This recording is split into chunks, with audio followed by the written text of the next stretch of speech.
Hi, here we are at Little Round Top, right across the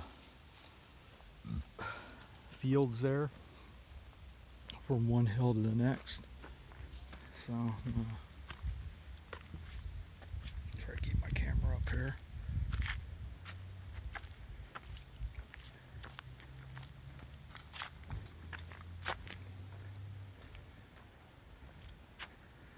This is a little round top that's famous for Joshua Chamberlain.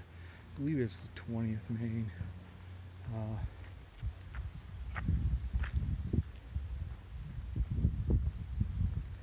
They actually defended quite a ways down that way. I don't know if we're going to go to that one or not, but we are going to go to General Warren's statue.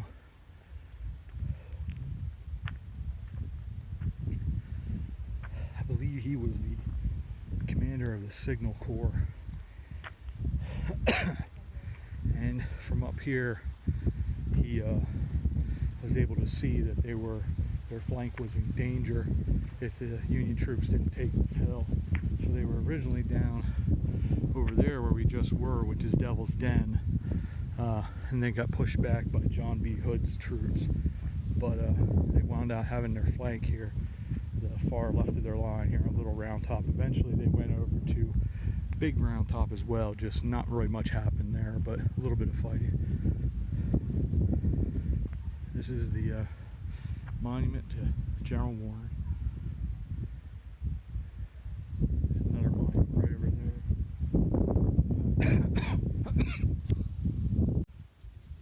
You can definitely see how advantageous this would be to have this position on the battlefield.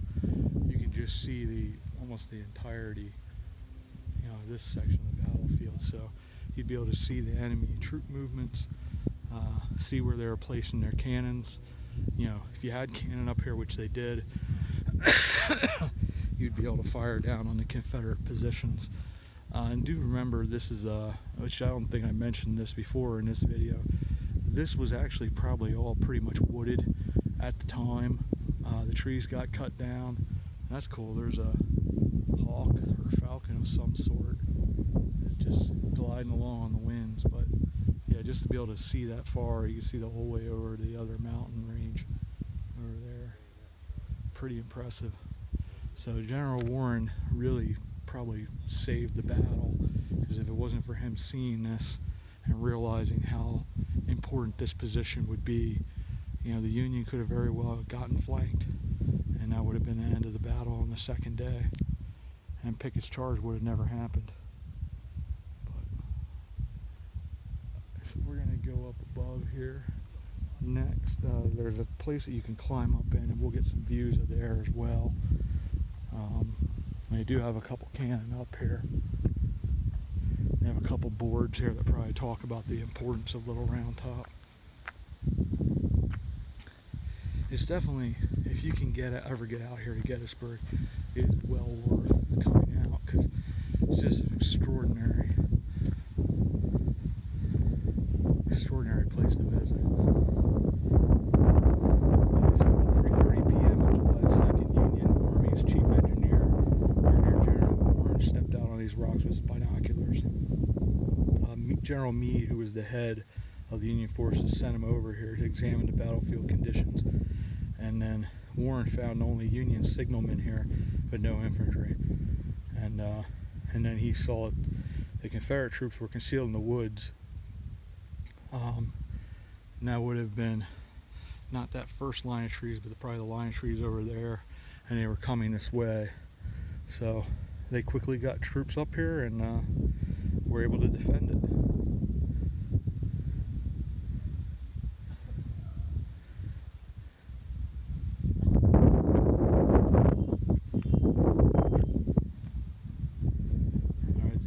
Like what the actual Union line would have looked like for the entire battle. They call it the Union Fishhook. And the far left was here, Little Round Top, and then eventually Big Round Top. It's just such a view. We do call this the Valley of Death.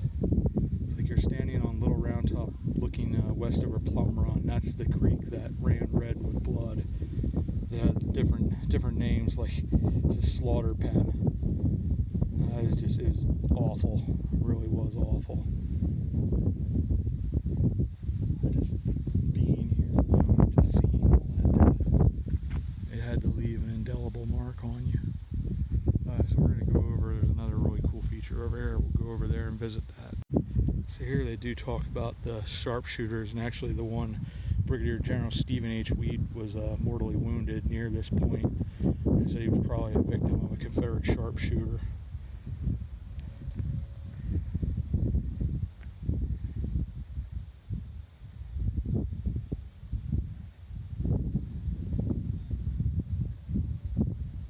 That's sad.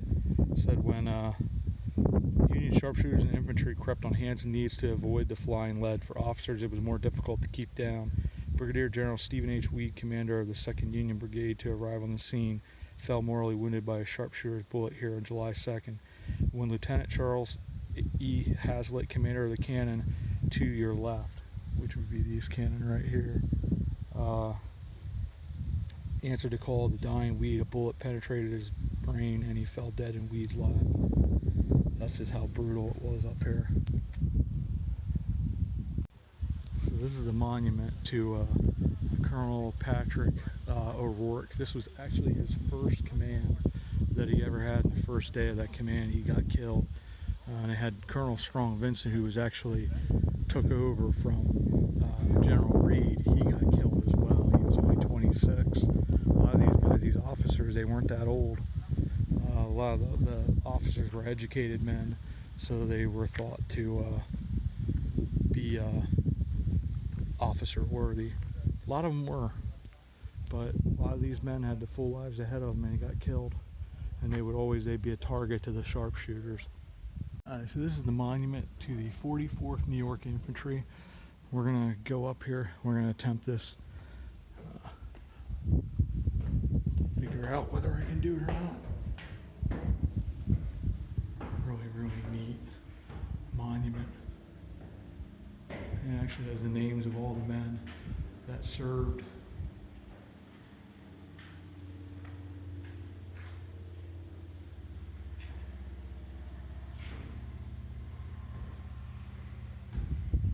There's some people that wait. They even have like the musicians.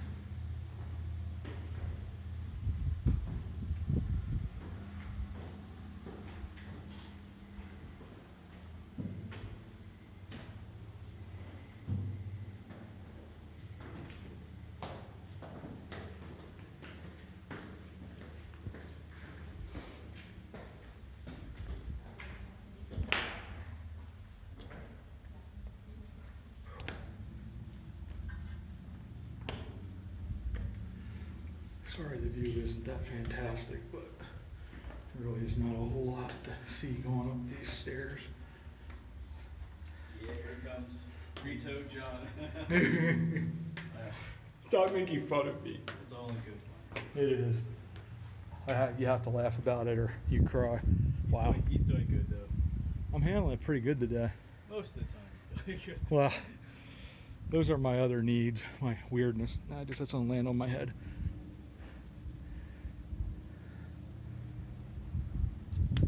That's pretty impressive. That's where we came from down there. And once again, you're looking over at Devil's Den. Very neat. That's probably going to be it here from Little Round Top. And we'll see you at our next destination. Thanks, everybody.